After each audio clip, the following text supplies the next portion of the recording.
Okay, this video will help cover the new LED upgrades and the changes that are implied when you choose the LED option over the HID. When you choose the LED option, you're first going to open the case.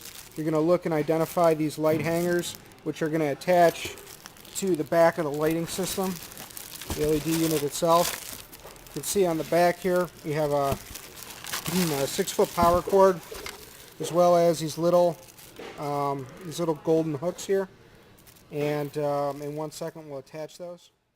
Okay, for the next step, we normally do this for you, but we open up the hook with a pair of pliers, and we take off the hook, take the light hangers, and we're actually going to do this, we're going to loop them in half, as you can see. And then on the top there's a little clip.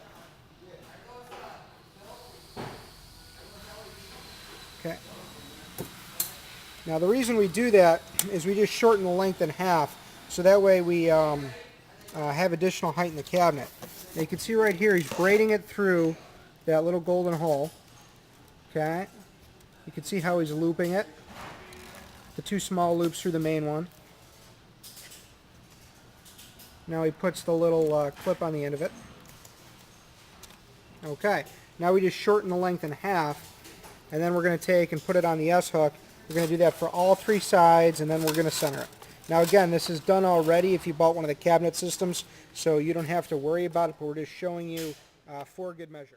Okay, now that we have all 3 sides done, take a pair of pliers, and again, just crimp it for good measure. Of course, you don't have to, but it keeps things clean and easy.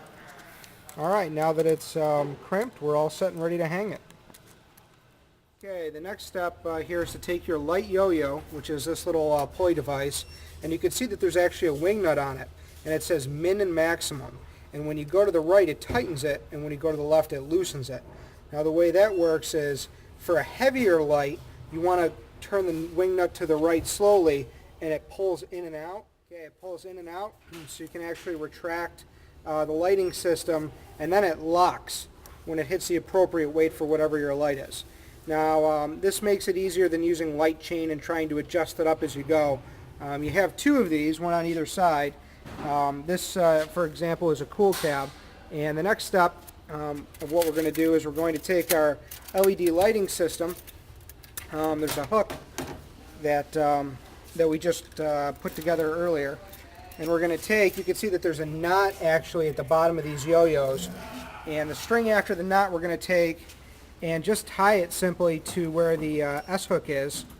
You can slide it up as close as possible and then tie it off. And then from this point, all you want to do with your lighting system is, with LEDs, the only difference with that versus the HID is that you get the LED lights as close as possible to your growing tips. So as you're growing, you're going to adjust that light pulley and bring it up and down so you're about 1 inch away from your plants as you grow and go.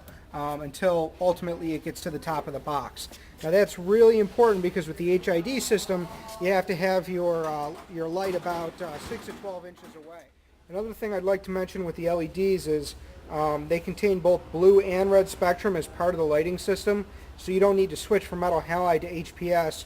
You use the one 200 watt or the 2 90 watt LED UFOs that are going to be side by side, and use those for both veg and bloom.